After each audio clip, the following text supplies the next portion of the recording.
नमस्कार दोस्तों, स्वागत है आप सभी का मुजावदिया मनीष चैनल पर। और आज मैं आपके लिए लेकर आया हूँ प्रकाश संश्लेषण। ठीक है, तो शुरुआत करते हैं पहले क्वेश्चन की ओर। अगर आप सभी लाइव आ चुके हैं तो आप सभी को वेरी वेरी गुड मॉर्निंग। पहला क्वेश्चन आपके सामने लिखा हुआ है कि सौर ऊर्जा के रासायनिक ऊर्जा में परिवर्तन वाली क्रिया क्या कहलाती है। चलिए, अगर सभी लाइव आ गए तो एक बार यस लिख देना। और पहला क्वेश्चन आपके सामने लिखा हुआ है, इस क्वेश्चन का आंसर बताना है कि सौर ऊर्जा के रासायनिक ऊर्जा में परिवर्तन करने वाली क्रिया क्या कहलाती है। प्रकाश संश्लेषण, श्वसन, वाष्पोत्सर्जन या रसारोहण, बताएं। चलिए, बिल्कुल सही जवाब। सौर ऊर्जा को रासायनिक ऊर्जा में परिवर्तित करने वाली क्रिया जो कहलाती है उसे हम कहते हैं प्रकाश संश्लेषण। अगला क्वेश्चन पूछा हुआ है, प्रकाश संश्लेषण एक प्रक्रिया है जो ऑक्सीकारक, ऊष्माक्षेपी, कैटाबोलिक है, अपचयित ऊष्माशोषी एनाबोलिक है, अपचयित ऊष्माक्षेपी एनाबोलिक है या अपचयित ऊष्माशोषी कैटाबोलिक है। पता, प्रकाश संश्लेषण एक प्रक्रिया है। बिल्कुल सही जवाब, वेरी गुड। प्रकाश संश्लेषण एक प्रक्रिया है जो अपचयित ऊष्माक्षेपी एनाबोलिक। वीडियो थोड़ा सा शेयर कर देना। सभी को वेरी वेरी गुड मॉर्निंग। अगला क्वेश्चन क्या लिखा हुआ है? अगला क्वेश्चन लिखा हुआ है, विश्व का किसका, विश्व का 85 से 90% प्रकाश संश्लेषण जो होता है वो किस में होता है? विश्व का 85 से 90% जो प्रकाश संश्लेषण होता है वो कहाँ? झाड़ियों में होता है, शाक के द्वारा होता है, समुद्री शैवाल के द्वारा होता है या बड़ी शाखाओं के द्वारा होता है? बताएं। वेरी गुड, शाबाश। तो विश्व का 85 से 90% जो संश्लेषण होता है ना, वो होता है आपके समुद्री शैवाल के द्वारा होता है। किसके द्वारा? समुद्री शैवाल के द्वारा होता है। अगला क्वेश्चन क्या लिखा हुआ है? अगला क्वेश्चन है आपके सामने कि प्रकाश संश्लेषण के लिए सीमाकारी कारकों का जो सिद्धांत है, प्रकाश संश्लेषण के लिए सीमाकारी कारकों का जो सिद्धांत दिया था, ब्लैकमैन ने दिया था। मोस्ट इंपॉर्टेंट क्वेश्चन है। हिल ने दिया था, रूबेन ने दिया था या केमन ने दिया था? बताएं। चलिए, जल्दी से जल्दी बताएं। बिल्कुल सही जवाब आ रहे हैं आप सभी के कि ये किसने दिया था। बताएं। किसी के ए आ रहा है, किसी के बी आ रहा है। Very good. चलिए, और किसी के? चलिए, आइए आइए, वेरी वेरी गुड मॉर्निंग। बिल्कुल सही जवाब है आपका और वो हो जाएगा ए वाला। किसने? ए वाला, बिल्कुल सही जवाब है कि प्रकाश संश्लेषण के लिए सीमाकारी कारकों का जो सिद्धांत है वो ब्लैकमैन भाई साहब ने दिए थे, एक काले आदमी ने दिए थे। अगला क्वेश्चन क्या लिखा हुआ है? अगला क्वेश्चन लिखा हुआ है कि प्रकाश ग्लूकोज के प्रत्येक अणु के, क्या ग्लूकोज के प्रत्येक अणु के संश्लेषण के लिए आवश्यक एटीपी और NADPH2 के अणुओं की संख्या कितनी होती है? सबसे पहले तो आपको एटीपी का फुल फॉर्म बताना है। किसका? एटीपी का आपको फुल फॉर्म बताना है। तो हर एक ग्लूकोज के प्रत्येक अणु के संश्लेषण के लिए हमें कितने एटीपी? हमें 18 एटीपी और NADPH2 के 12 अणुओं की संख्या है। 7वें नंबर का क्वेश्चन है कि प्रकाश संश्लेषण के लिए हृदय प्रकाश हेतु तरंग दैर्घ्य किस भाग से सबसे ज़्यादा होती है? प्रकाश संश्लेषण के लिए दृश्य प्रकाश के हेतु तरंग दैर्घ्य किस भाग से सबसे ज़्यादा होती है? किस भाग में सबसे ज़्यादा होती है? हरे, पीले, लाल या बैंगनी? बता। और विटामिन की खोज तो आप सभी को याद है ना, किसने की थी? चलिए, बिल्कुल सही। ए नहीं, ए नहीं होगा, वो हो जाएगा आपका सी वाला, लाल में सबसे ज़्यादा होती। अगला क्वेश्चन, प्रकाश संश्लेषण में CO2 के मार्ग की व्याख्या के लिए जो नोबेल पुरस्कार प्राप्त हुआ था वो किसे हुआ था? केल्विन को हुआ था, क्रेब्स को हुआ था, खुराना को हुआ था, ये वॉटसन या क्रिक को हुआ था? प्रकाश संश्लेषण में CO2 के मार्ग की व्याख्या करने के लिए जो नोबेल पुरस्कार प्राप्त हुआ था ना, वो आपके किसे हुआ था? वेरी गुड, वो आपका हुआ था केल्विन भाई साहब को। किसको? केल्विन भाई साहब को। अगला क्वेश्चन, प्रकाश संश्लेषण के लिए कौन सा सीमा कारक नहीं होता? प्रकाश संश्लेषण के लिए कौन सा सीमा कारक नहीं होता? O2, CO2, क्लोरोफिल या प्रकाश? नोवा। बिल्कुल सही, O2।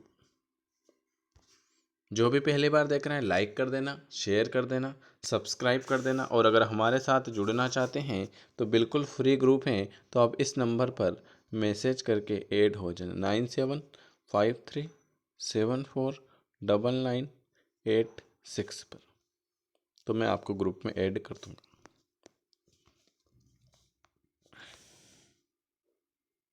अगला क्वेश्चन, प्रकाश संश्लेषण की अप्रकाशीय अभिक्रिया को यह नाम दिया गया है।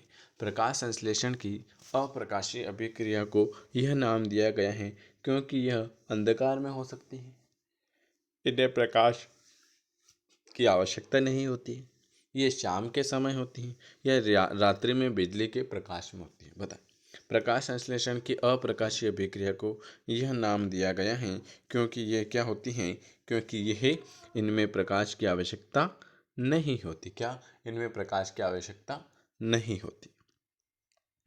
प्रकाश संश्लेषण में प्रकाश ऊर्जा का विशिष्ट कार्य क्या है? प्रकाश संश्लेषण में प्रकाश ऊर्जा का विशिष्ट कार्य क्या है? क्लोरोफिल का सक्रियण, जल का विघटन, CO2 का टूटना या ग्लूकोज का संश्लेषण? बता, 11वें नंबर का क्वेश्चन। थोड़ा सा वीडियो शेयर कर दिया करें।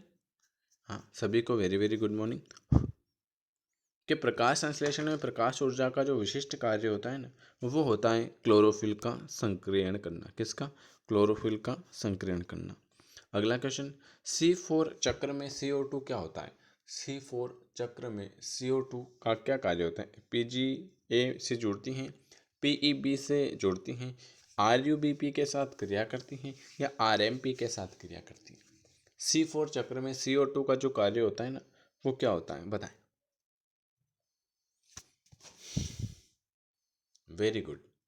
C4 चक्र में CO2 का जो कार्य होता है वो PEB से जुड़ती है। किससे? PEB से जुड़ती है। प्रकाश संश्लेषी जीवाणु तथा नीले हरे शैवालों में उनके प्रकाशवासी आणविक पदार्थ जो होते हैं वो क्लोरोप्लास्ट में होते हैं, क्रोमेटोफोर में होते हैं, ग्रेमा में होते हैं या माइट्रोकांडिया में होते हैं? एक माइट्रोकांडिया के ऊपर तो एक क्वेश्चन जरूर आएगा आपका। वेरी गुड, बी, क्रोमेटोफोर में होते हैं। निम्न में से कौन C4 पौधा है? ये तो very very most important question है, मोस्ट इम्पोर्टेंट। कौन C4 पौधा है? पपीता, मटर, आलू, मक्का? बताएं, कौन सा आपका C4 पौधा है? C4 पौधा पूछा है इसने, है ना? C3 चक्र नहीं पूछा है। C3 चक्र वाला भी एक क्वेश्चन बताया था मैंने आपको, इसने C4 पौधा पूछा है। वेरी गुड, शाबाश। पपीता नहीं, मटर नहीं, आलू नहीं, मक्का। मक्का क्या है? मक्का आपका एक C4 पौधा है। प्रकाश संश्लेषण में ग्लूकोज में O2 कहाँ से प्राप्त होती है? जो प्रकाश संश्लेषण में ग्लूकोज में जो ऑक्सीजन वो कहाँ से प्राप्त होती है? जल से, CO2 से, वायुमंडल के O2 से, या इनमें से कोई नहीं? वेरी गुड, CO2 से। चलिए अगला क्वेश्चन बढ़ जाते हैं। कौन से नंबर का क्वेश्चन है? 16वें नंबर का, कि प्रकाश संश्लेषण में ATP का निर्माण। यहाँ से आपका एक क्वेश्चन तो आना ही आना है। प्रकाश संश्लेषण में ATP का जो निर्माण होता है वो कहाँ पर होता है? फास्फोरिलीकरण में होता है, प्रकाश फास्फोरिलीकरण में होता है, ऑक्सीकृत फास्फोरिलीकरण में होता है, या इनमें से कोई नहीं?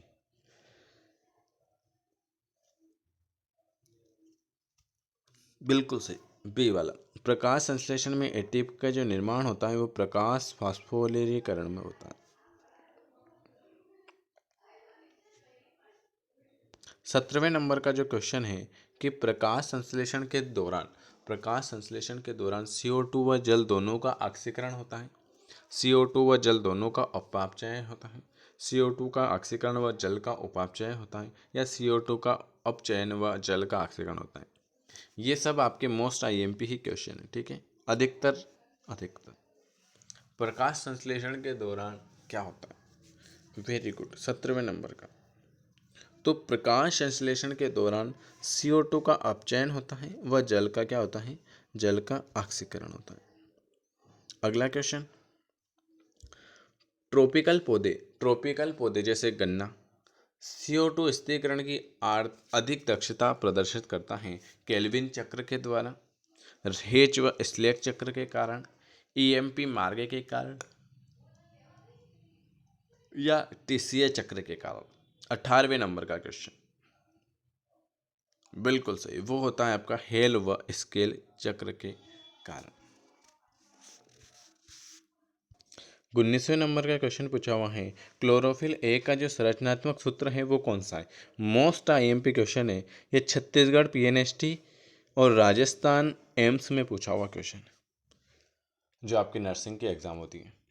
क्लोरोफिल ए का संरचनात्मक सूत्र कौन सा है, बताएं।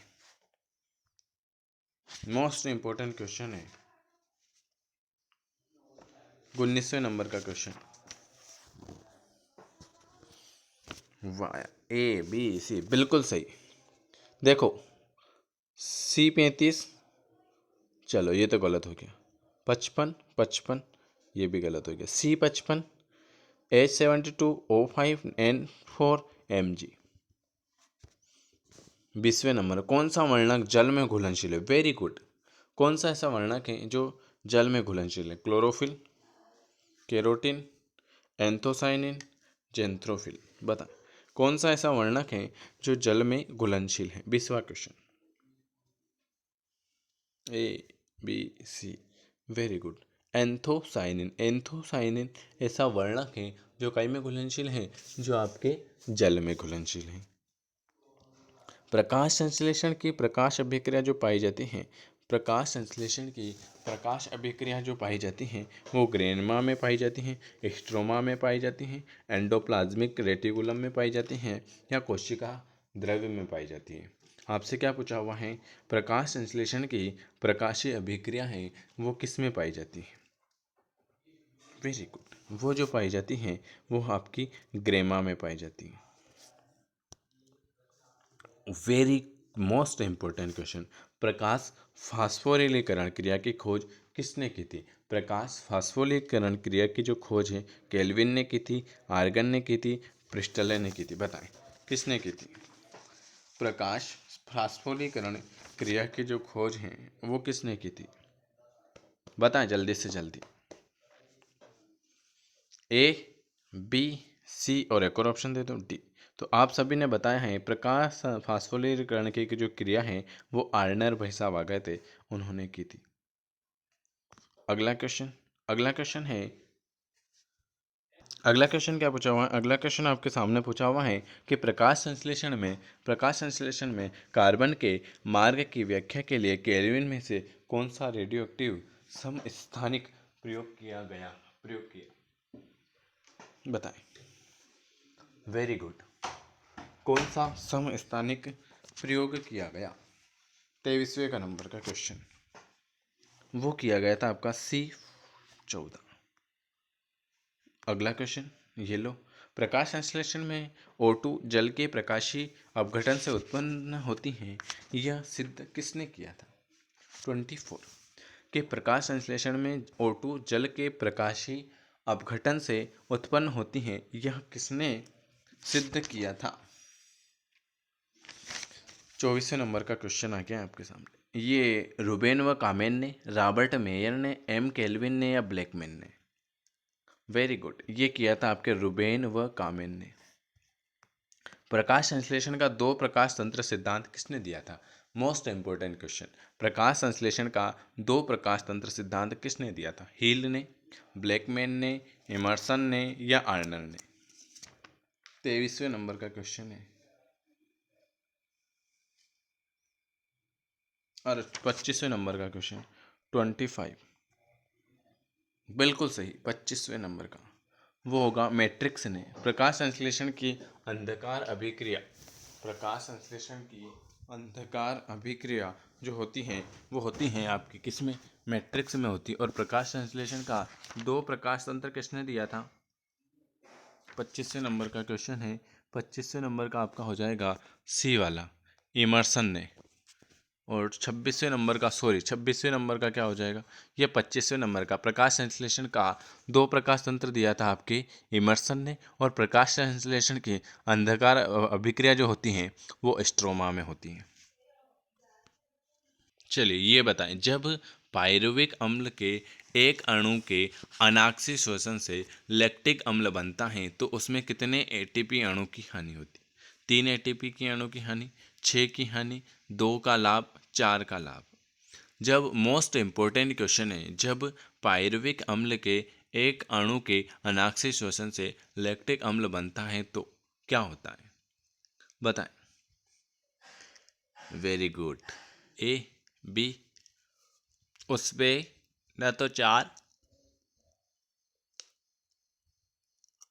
न 2 न 3, उसमें 6 एटीपी अणु की क्या होती है, 6 एटीपी अणु की हानि हो जाती है। श्वसन के दौरान पायरुविक अम्ल का जो निर्माण होता है, श्वसन के दौरान पायरुविक अम्ल का जो निर्माण होता है वो ग्लाइकोलाइसिस में होता है, क्रेब्स चक्र में होता है, एचएमपी मार्ग में होता है, या C2 चक्र में होता है, बताएं।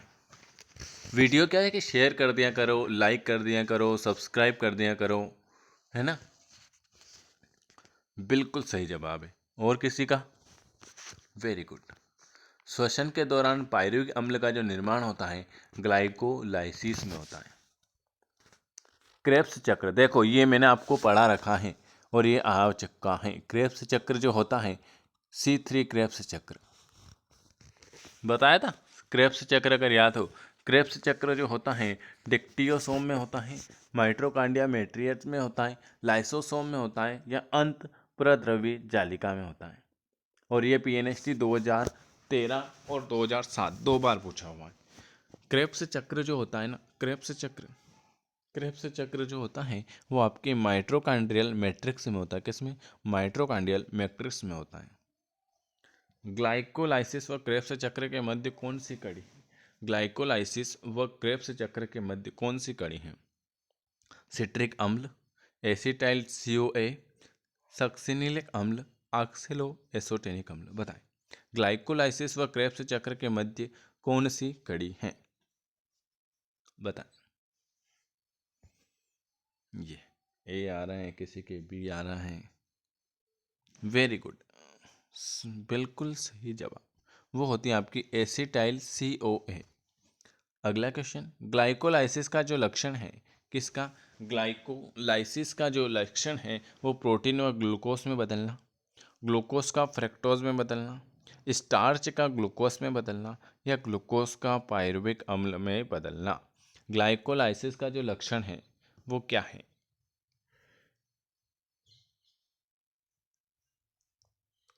बताएं। वेरी गुड, बिल्कुल सही जवाब आ रहे हैं आप सभी के कि ग्लाइकोलाइसिस का जो लक्षण होता है ना वो ग्लूकोज का पायरुविक अम्ल में बदलना। आप सभी के कमेंट के जवाब मैं बाद में दूंगा, ठीक है। चलिए बढ़े आगे। Very good. जो भी नए आते जाएं चैनल को सब्सक्राइब करते जाएं, अगर हमारे साथ जुड़ना चाहें तो जुड़ सकते हैं।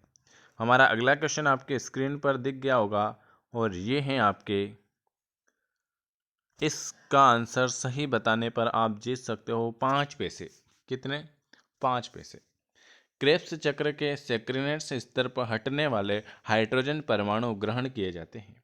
क्रेब्स चक्र के सेक्सिनेंट स्तर पर हटने वाले हाइड्रोजन परमाणु ग्रहण किए जाते हैं FAD के द्वारा, ADP के द्वारा, ATP के द्वारा, या NAD के द्वारा, बताएं। वेरी गुड, 13 FAD के द्वारा। ये आप सभी ने गलत बताया, इसलिए आप सभी को 20 पैसे का पुरस्कार नहीं दिया जाता। मोस्ट इम्पोर्टेंट क्वेश्चन, पौधों में ऑक्सीशोषण के अंतिम उत्पाद कौन से हैं? पौधों में ऑक्सीशोषण के अंतिम उत्पाद कौन से हैं? CO2 व ऊर्जा, CO2 जल व ऊर्जा, या CO2 तथा H2O2। पौधों में ऑक्सीशोषण के जो लास्ट अंतिम जो उत्पाद हैं वो कौन से हैं, बताएं। वेरी गुड, बिल्कुल सही जवाब है आपके, वो है आपके बिल्कुल सही आ गया है। वाह यार, सभी का बिल्कुल सही। CO2, जल और ऊर्जा। वेरी गुड, शाबाश, ये हुई ना बात। अगला क्वेश्चन, यद्यपि श्वसन में CO2 बाहर निकलती हैं, यद्यपि श्वसन में CO2 बाहर निकलती हैं, फिर भी वायुमंडल में CO2 की मात्रा स्थिर रहती है। क्या? यद्यपि श्वसन में CO2 बाहर निकलती हैं तो भी वायुमंडल में CO2 की मात्रा स्थिर रहती है। क्यों? क्योंकि CO2 कार्बोनेट चट्टानें बना देती हैं। CO2 एक बफर होती हैं। प्रकाश संश्लेषण में CO2 कार्बोहाइड्रेट में बदल जाती हैं, या प्रकाश संश्लेषण के अंतर्गत CO2 का अपघटन होता है? बताएं। Very good. यद्यपि श्वसन में CO2 बाहर निकलती हैं, फिर भी वायुमंडल में CO2 की मात्रा स्थिर होती हैं। क्यों स्थिर होती हैं? क्योंकि ये प्रकाश संश्लेषण में CO2 कार्बोहाइड्रेट में बदल जाती हैं। अगला क्वेश्चन, किण्वन का अवायवी जो उत्पाद होता है, किण्वन का अवायवी उत्पाद होता है, एल्कोहल व लिपोप्रोटीन से होता है, ईथर व न्यूक्लिक अम्ल से होता है, प्रोटीन व न्यूक्लिक अम्ल से होता है, एल्कोहल, लैक्टिक अम्ल व समान यौगिक से होता है? बताएं। किण्वन का अवायवी जो उत्पाद होता है वो किससे होता है? सभी के आंसर सही आने चाहिए, ठीक है। Very good. किण्वन का अवायवीय उत्पाद जो होता है वो एल्कोहल, लैक्टिक अम्ल व समान यौगिक से होगा। ऑक्सीकरण फास्फोरिलीकरण जो होता है, ऑक्सीजन फास्फोरिलीकरण जो होता है वो प्रकाश संश्लेषण में होता है, श्वसन में होता है, वाष्पोत्सर्जन में होता है, या प्रोटीन संश्लेषण में होता है? बताएं। ऑक्सीकरण फास्फोरिलीकरण जो होता है वो किस में होता है? वेरी गुड, वो आपके श्वसन में होता है। मोस कोशिका क्रियाशीलता में ऊर्जा का जो सामान्य स्रोत है, कोशिका क्रियाशीलता में ऊर्जा का जो सामान्य स्रोत है, DNA। एक तो आपको DNA का फुल फॉर्म आना चाहिए, ATP का भी फुल फॉर्म आना चाहिए, ये दो तो आपको याद होने चाहिए। DNA में, ATP में, RNA में या NAD में। कोशिका क्रियाशीलता में जो ऊर्जा का जो सामान्य स्रोत होता है ना, वेरी गुड, वो होता है आपके ATP में। EMP पथ के दौरान कुल ATP का उत्पाद कितना होता है? EMP पथ के दौरान कुल ATP का जो उत्पाद है वो कितना होता है? बता।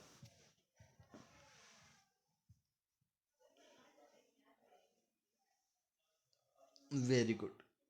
A आ रहे हैं किसी के, P आ रहे हैं, और आए किसी के? चलिए बताते जाए। थोड़ा सा वीडियो शेयर कर दिया करो, लाइक कर दिया करो, सब्सक्राइब कर दिया करो। पैसे थोड़ी कटेंगे उसके, आपके मोबाइल में से पैसे नहीं कटेंगे। जैसे आप लाइक करोगे ना, एकदम आपके अकाउंट में के 5,000 रुपये कट गए, नहीं होता है। बी वाला, 8 ATP। माइट्रोकांडिया में इलेक्ट्रॉन अधिगमन तंत्र जो स्थित होता है, माइट्रोकांडिया में इलेक्ट्रॉन अभिगमन तंत्र जो स्थित होता है वो बाहर की झिल्ली में होता है, आंतर क्रिस्टी कोष्ठ में होता है, आंतरिक झिल्ली में होता है, या मैट्रिक्स में होता है? माइट्रोकांडिया में इलेक्ट्रॉन अधिगम तंत्र जो स्थित होता है वो किस में होता है? सी वाला, वो आंतरिक झिल्ली में होता है। किस में? आंतरिक झिल्ली में होता है। अगला क्वेश्चन, श्वसन क्रिया में फास्फेट बंधन ऊर्जा का सर्वाधिक मात्रा में जो उत्पाद होता है, श्वसन क्रिया में फास्फेट बंधक ऊर्जा का सर्वाधिक मात्रा में जो उत्पाद होता है वो अनाक्षी श्वसन में होता है, ग्लाइकोलाइसिस में होता है, क्रेब्स चक्र में होता है, या इनमें से कोई नहीं? बताएं। 21वां, वो होता है आपके क्रेब्स चक्र में। माइट्रोकांडिया में एटीपी के निर्माण के लिए जो आवश्यकता होती है, माइट्रोकांडिया में एटीपी के निर्माण के लिए जो आवश्यकता होती है वो O2 की होती है, NADP की होती है, FMN की होती है, या पायरुविक अम्ल की होती है? वेरी गुड, ए। शाबाश, very good, very very good. Acetyl CoA के एक अणु के एसिटाइल CoA के एक अणु के पूर्ण ऑक्सीकरण से कितने ATP अणु उत्पन्न होते हैं? एसिटाइल COA के एक अणु के पूर्ण ऑक्सीकरण से कितने ATP अणु उत्पन्न होते हैं? क्या 12 होते हैं, 15, 19 या 38?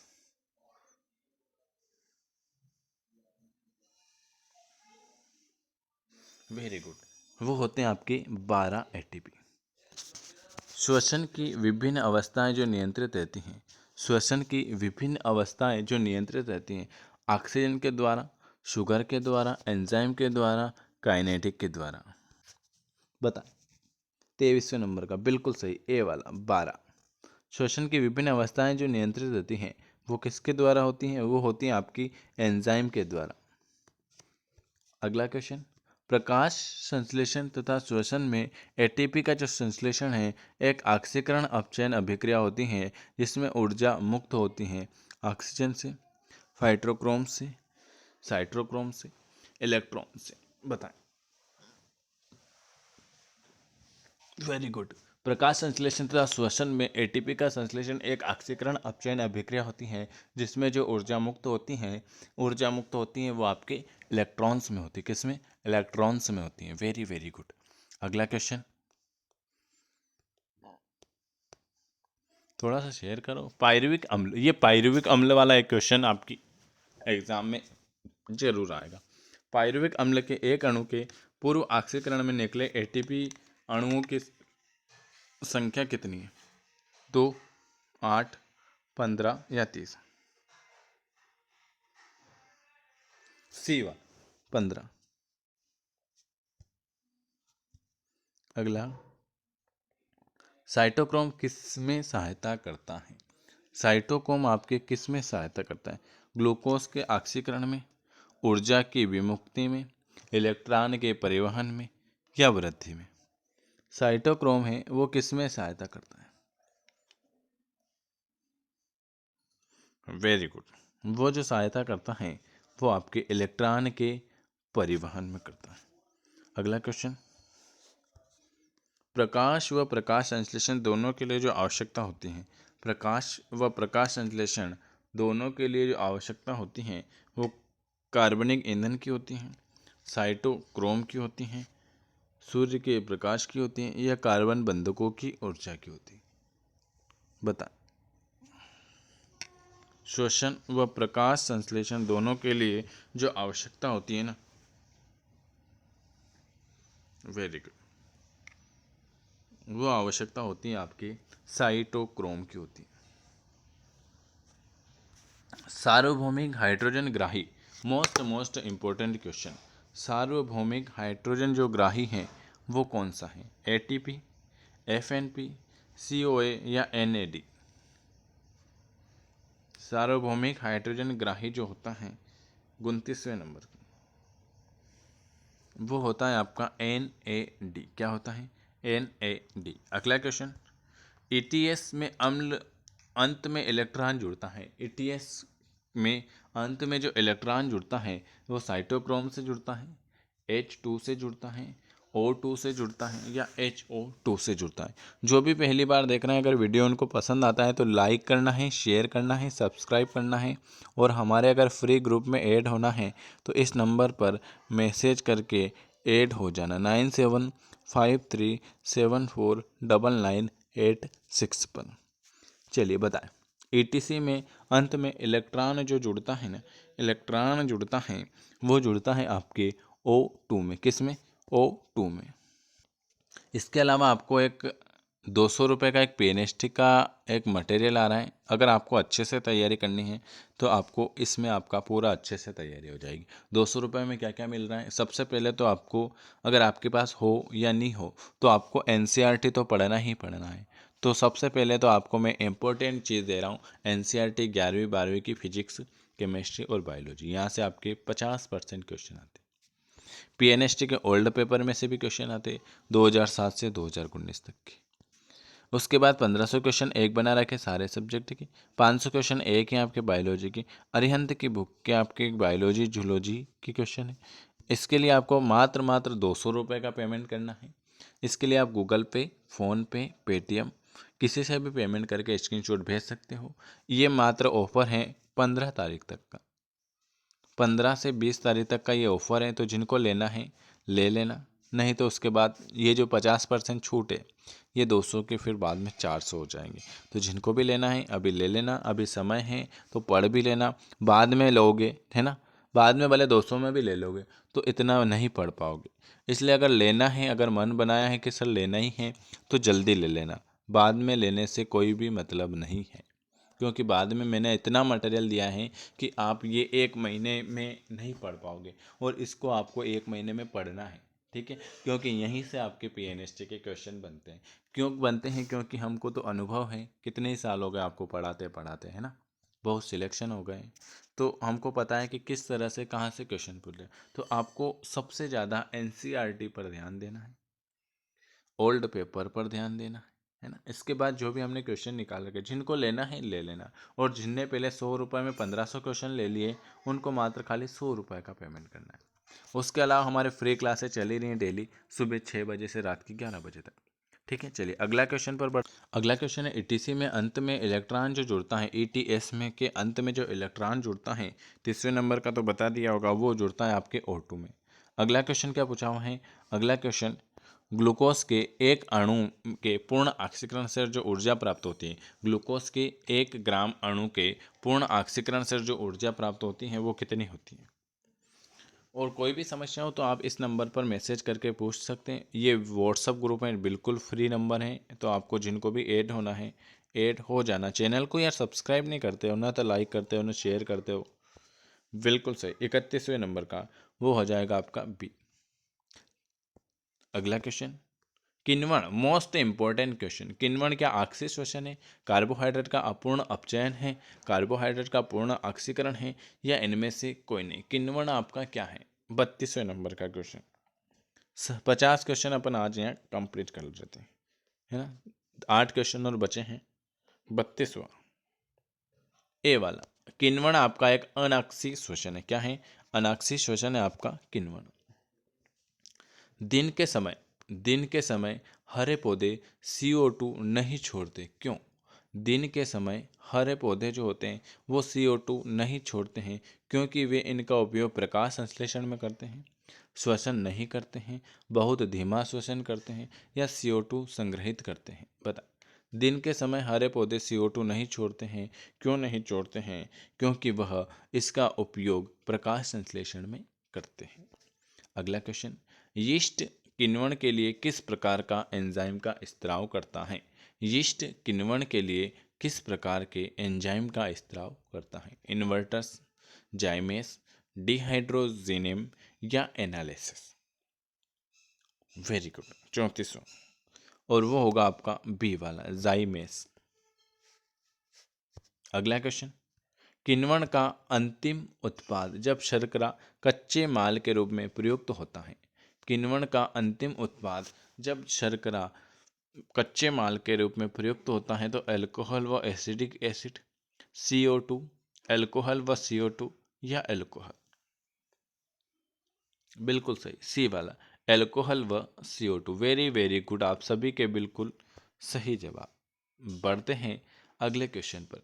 वसी पदार्थ का RQ जो होता है, वसी पदार्थ का RQ जो होता है वो प्राय 0 होता है, 1 होता है, 1 से अधिक होता है, या 1 से कम होता है? बताएं। 36वें नंबर। वेरी गुड, कोई बता रहा है 0, कोई बता रहा है 1, कोई बता रहा है 1 से अधिक, सब 4 ही ऑप्शन बताई दो अलग अलग। वो होता है आपके 1 से अधिक होता है। श्वसन गुणांक RQ का जो अनुपात है वो निष्कासित CO2 व अवशोषित O2 के आयतन का होता है। निष्कासित CO2 व अवशोषित क्रियाधार के आयतन का होता है। अवशोषित O2 व उत्पादित H2O के बाहर का होता है, या अवशोषित O2 एवं उत्पादित CO के बाहर का होता है? वेरी गुड, श्वसन गुणांक RQ का जो अनुपात होता है वो निष्कासित CO2 व अवशोषित O2 के आयतन का होता है। Very very good. 38वें नंबर का क्वेश्चन, मौलिक अम्ल का, मोस्ट इंपॉर्टेंट क्वेश्चन है, मौलिक अम्ल का श्वसन गुणांक होता है 0.7, 1, 1.33, या 4? 37वें नंबर का क्वेश्चन है, 38वें नंबर का क्वेश्चन है, 38 दो क्वेश्चन और बचे आपके। 38वें नंबर का बिल्कुल सही, वो होता है आपका 1.33। अगला क्वेश्चन, श्वसन ज्ञात करने के लिए प्रयोग किया जाने वाला जो उपकरण है, श्वसन ज्ञात करने के लिए प्रयोग किया जाने वाला जो उपकरण है, पोटोमीटर, ऑक्सीनोमीटर, ओटोमीटर या रेस्पायरोमीटर। बहुत ही मोस्ट इंपॉर्टेंट क्वेश्चन है 39वें नंबर का, बताएं। बिल्कुल सही, वो होता है रेस्पायरोमीटर। श्वसन घात करने के लिए प्रयोग किए जाने वाला जो उपकरण है रेस्पायरोमीटर है। और अगला एंड लास्ट क्वेश्चन, कम ताप पर हरे सेबों को संग्रहित करने के लिए रखने का सबसे उपयुक्त जो कारण होता है, प्रकाश संश्लेषण दर, श्वसन व प्रकाश संश्लेषण, श्वसन की दर घटती है या श्वसन व प्रकाश संश्लेषण की दर बढ़ जाती है, बताएं। वेरी गुड, 40वां बिल्कुल सही, सी वाला कि कम ताप पर हरे सेबों को संग्रहित किए रखने का जो सबसे उपयुक्त कारण होता है, उसमें क्या होता है, उसमें आपके श्वसन की दर क्या हो जाती है, घट जाती है। एक दो क्वेश्चन और कर ही लेते हैं। मांसल पादपों में श्वसन गुणांक सदैव 1 से कम पूर्ण ऑक्सीकरण के कारण होता है, पूर्ण अपचयन के कारण होता है, अपूर्ण अपचयन के कारण होता है या अपूर्ण ऑक्सीकरण के कारण। 41 बताएं। ए, वेरी गुड, वो होता है आपके अपूर्ण ऑक्सीकरण के कारण होता है। अंकुरित अरंडी के बीजों का आरक्यू, अंकुरित अरंडी के बीजों का जो आरक्यू होता है वो 1 होता है, 1 से अधिक होता है, 1 से कम होता है या 0 होता है। 42 वेरी वेरी गुड, अंकुरित अरंडी के बीजों का जो आरक्यू होता है वो 1 से कम होता है। ठीक है, ये मैंने वीडियो आपके लिए बना दिया था, है ना। अगर आपको वीडियो पसंद आए तो आपको लाइक करना है, शेयर करना है, सब्सक्राइब करना है और हमारे साथ अगर जुड़ना चाहते हैं तो बिल्कुल ये फ्री ग्रुप है, इस नंबर पर जुड़ जाना। ठीक है, तो आज मैंने आपके 50 से 60 क्वेश्चन करा दिए हैं, है ना। आपका टाइम वेस्ट ना हो इसलिए मैंने आपको वापस से फिर ये क्लास दे दी है, क्योंकि नेट आज आपके 3 बजे बाद चलेगा। तो आपकी अब इसके बाद एक थ्योरी की क्लास आएगी, वो सुबह 6:30 बजे नहीं आई, 6:30 बजे दूसरी क्लास होती है। तो आपकी 12 बजे एक थ्योरी की क्लास आएगी, उसके बाद आपके 3 बजे ही आपके ओल्ड पेपर आएगा, उसके बाद 5 बजे भी क्लास आएगी और उसके बाद रात को 9 बजे। तो ये सारी क्लास आपकी डेली हो रही है ना। नेट का इशू चल रहा है तो कोई दिक्कत नहीं, आज आपका ठीक हो जाएगा। जैसे ठीक होता है तो मैं आपको और पूरा सभी टाइम टेबल बता देता हूँ। वीडियो अच्छा लगे तो लाइक कर सकते हैं, कमेंट कर सकते हैं, शेयर कर सकते हैं। और अगर हमारे साथ जुड़ना चाहते हैं और कोई भी समस्या है तो आप इस नंबर पर पूछ सकते हो, फ़ोन भी लगा सकते हो कि सर की ये समस्याएं है ना, समस्या का निदान सब कर देते हैं। तो 9753749986। मिलते हैं आपकी थ्योरी की क्लास में, उसके बाद PNST के ओल्ड पेपर में। वीडियो अच्छा लगा होगा, अच्छे नंबर आ रहे हैं आप सभी के, बहुत ही बढ़िया शानदार। ठीक है, चलिए।